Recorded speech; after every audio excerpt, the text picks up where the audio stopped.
मित्रों, जय श्री राम। ज्ञान पथ में आप सभी लोगों का स्वागत है। आज हम चर्चा करते हैं रामचरितमानस पर। निश्चित ही आप लोगों ने सुंदर सुंदर संगीत धुनों पर राम कथाओं को सुना ही होगा, अच्छे अच्छे भजन सुने होंगे।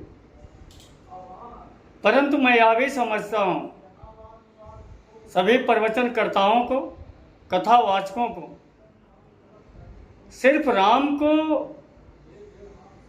राम जन्म से ही और जानकी विवाह तक ही सीमित नहीं रखना चाहिए। रामचरितमानस में कही गई सुंदर सुंदर नीतियों के बारे में भी बताना चाहिए और जोर देकर बताना चाहिए। ऐसे कई प्रसंग हैं रामचरितमानस के अंदर जो सुंदर नीतियों के बारे में बताते हैं। आज उन्हीं सुंदर प्रसंगों में से एक प्रसंग जिसमें भगवान श्री राम 7 लोगों को बताते हैं, 7 स्वभाव वाले लोगों के बारे में चर्चा करते हुए कहते हैं, लक्ष्मण, भय बिनु होई न प्रीत। ये 7 स्वभाव वाले लोग बगैर डर से किसी के हो ही नहीं सकते। अगर ये लोग किसी के हो भी जाएं तब भी उसमें कुछ न कुछ कारण जरूर ही होगा, नहीं तो किसी के हो ही नहीं सकती। आज उसी की चर्चा करते हैं। विनय न मानत जलर जड़, गए 3 दिन बीत।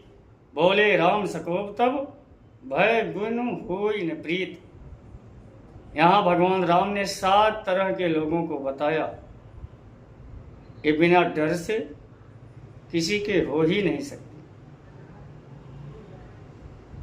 क्योंकि भगवान श्री राम ने स्वयं सागर की प्रार्थना 3 दिनों तक करते रहे, कोई फर्क ही नहीं पड़ा। तब चौथे दिन कहते हैं, लक्ष्मण बाण सरासन आनू, सोखों बारिद विषिक किसानू। अग्नि की बरसात करके सागर को ही सुखा देता हूं, लक्ष्मण मेरे धनुष बाण को लाओ। जब नारायण ऐसा कहते हैं, लक्ष्मण बाण सरासन आनो, मेरे धनुष बाण को लाओ, आनो। उसे आनना अवधी भाषा का एक शब्द है, लाने के लिए प्रयोग किया जाता है। वही भगवान राम कहते हैं, हे लक्ष्मण मेरे धनुष बाण को लाओ और मैं अग्नि वर्षा से सागर को ही सुखवा देता हूं, सुखा देता हूं। इसके बाद भगवान ने उन 7 लोगों के बारे में बताया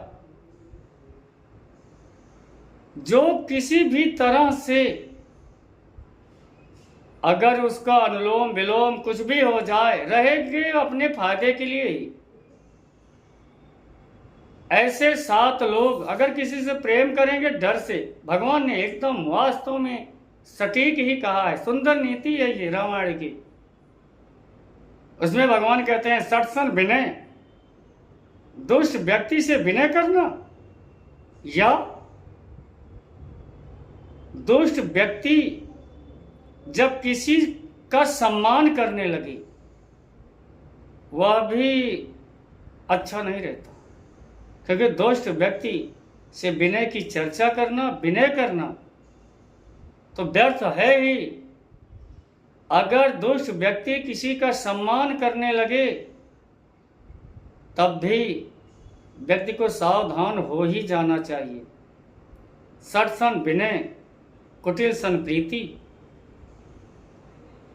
प्रेम की चर्चा, प्रीति की बातें चालबाजों के साथ संभव ही नहीं है कि चालबाज प्रेम की भाषा समझेगा, न।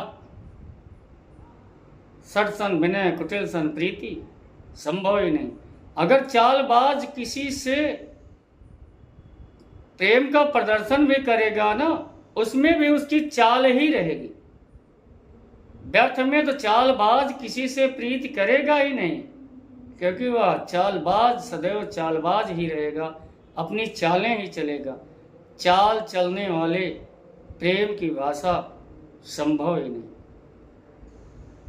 सहज कृपण सन सुंदर नीति। तीसरे वे लोग जो महान स्वाभाविक कंजूस हों, उनसे उदारता की उम्मीद संभव ही नहीं। को बांटता फिरे, अगर कंजूस बांटे भी, वितरण भी करे, दान भी कर रहा हो, तब भी वह अच्छे मन से नहीं करेगा। तब सुंदर नीतियां कंजूसों से कहना भी व्यर्थ ही है। या उदारता का परिचय जब कंजूस देने लगे, महान कंजूस, जो स्वाभाविक कंजूस हो, तब वह भी व्यर्थ ही है। क्योंकि कंजूस पूरे मन से कभी उदारता का परिचय देगा ही नहीं। उसमें भी उसकी कोई न कोई चाल जरूर होगी, निश्चित ही।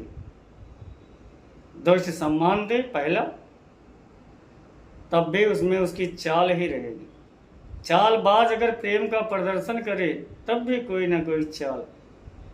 और महान स्वाभाविक कंजूस अगर उदारता का परिचय देने लगी, तब भी कुछ न कुछ चाल होगी। अगर चाल नहीं होगी तो उनसे ये बातें भी करना व्यर्थ ही रहता है। ममता रसन ज्ञान कहानी। माया मोह ममता में फंसे हुए लोगों से ज्ञान की बात करना, चौथे लोग हैं ये। ममता रसन ज्ञान कहानी। भगवान श्री राम ने ममता माया मोह में फंसे हुए लोगों को चौथा स्थान देते हुए कहते हैं, इनसे ज्ञान की चर्चा करना ही व्यर्थ है। या इसके उल्टा थोड़े विचार कर लें। ममता मोह माया में लपटा हुआ व्यक्ति अगर ज्ञान की चर्चा करे, तब भी उसमें एक चाल ही हो सकती है, निश्चित ही। माया और मोह में फंसा हुआ व्यक्ति ज्ञान की चर्चा संभव ही नहीं, वह भी व्यर्थ है। अगर कर भी रहा तो वह भी व्यर्थ है, क्योंकि वह भी उसके ही परिप्रेक्ष्य में रहेगी, वो अपने हिसाब से ही करेगा। चौथे लोग हैं ममता रसन ज्ञान कहानी। अति लोभी सन विरत बखानी। वैराग्य की बात करना, विरत की बात करना लोभी से संभव ही नहीं है। अगर लालची व्यक्ति वैराग्य की बात करे, वैरागी भी हो जाए, स्वाभाविक लालची। पांचवें तरह के व्यक्ति होते हैं जो वहां लालची हो ना, लालची लोभी। ऐसे लोग विरत क्या त्याग की बात करें या इनसे त्याग की बात करना, दोनों रूप से व्यर्थ ही रहता है। क्रोधी सम, महान क्रोधी व्यक्तियों से शांति की बातें संभव ही नहीं है। अगर महान क्रोधी व्यक्ति शांत स्वभाव से बात करने लगे, तब भी उसकी एक चाल होगी, क्योंकि पूरे मन से तो करेगा ही नहीं, क्योंकि स्वाभाविक क्रोधी है। क्यों ना स्वयं नारायण दुर्योधन जैसे महान क्रोधी के सामने शांति की चर्चा करें, तब भी व्यर्थ है। अगर महान क्रोधी व्यक्ति, स्वाभाविक क्रोधी व्यक्ति शांति की बात करे, तब भी कोई ना कोई चाल ही होगी। दोनों रूपों से व्यर्थ ही रहता है। कामी हरि कथा और कामनाओं में डूबा हुआ व्यक्ति भगवान की चर्चाएं सुनेगा, संभव ही नहीं।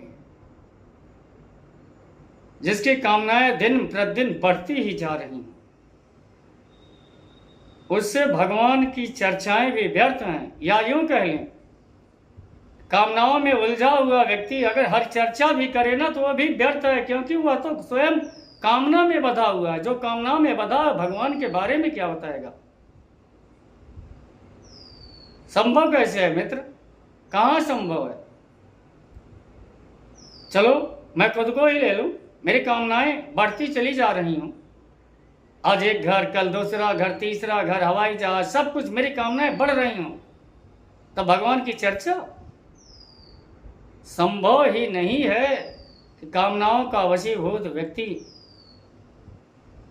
को भगवान की चर्चाएं अच्छी लगेगी, या वह कह भी रहा है, कर भी रहा है, तब भी उसकी एक चाल ही होगी, एक चाल ही रहेगी, संभव ही नहीं है। कामनाओं का वशीभूत व्यक्ति भगवान की चर्चा करे या उससे की जाए, दोनों रूप से व्यर्थ है।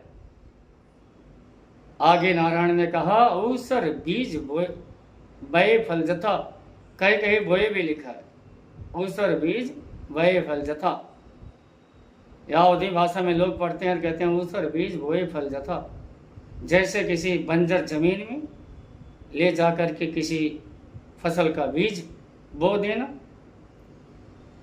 एक भी तिनका नहीं उगता है, उसी तरह से है। ये 7 लोग किसी के नहीं हो सकते, संभव ही नहीं। यही भगवान श्री राम ने लक्ष्मण को उपदेश दिया, अस्कय रघुपत चाप चढ़ावा। इन 7 लोगों के बारे में बताने के बाद श्री राम ने स्वयं धनुष को उठाया और अपने बाण को चढ़ा लिया। यही है सुंदरकांड की सुंदर नीतियों के प्रसंग में से एक प्रसंग है यह भी, जहां भगवान ने 7 लोगों के बारे में चर्चा की है। विनय न मानत जलधि जड़, गई 3 दिन बीत, बोले राम शकोप तब, भय बिनु होई न प्रीत, लक्ष्मण बान सरासन यानु, सोखों बारिद विषिक किसानु, सठ सन विनय कुटिल सन प्रीति, सहज कृपन सन सुंदर नीति, ममता रस सन ज्ञान कहानी, अति लोभी सन बिरत बखानी, क्रोधी सम कामी हरि कथा, ऊसर बीज बये फल जथा, अस कह रघुपत चाप चढ़ावा। ऐसा कह करके नारायण ने अपने धनुष को उठाया और बाण को चढ़ा दिया। ये 7 लोग मित्र किसी के नहीं होते और इन 7 लोगों से सदैव सावधान ही रहना चाहिए। इन्हीं शब्दों के साथ सभी मित्रों से एक आग्रह है, ज्ञानपथ चैनल से जुड़ें, हमें सब्सक्राइब करें, कमेंट करके अपनी राय दें, लाइक करें। जय श्री राम।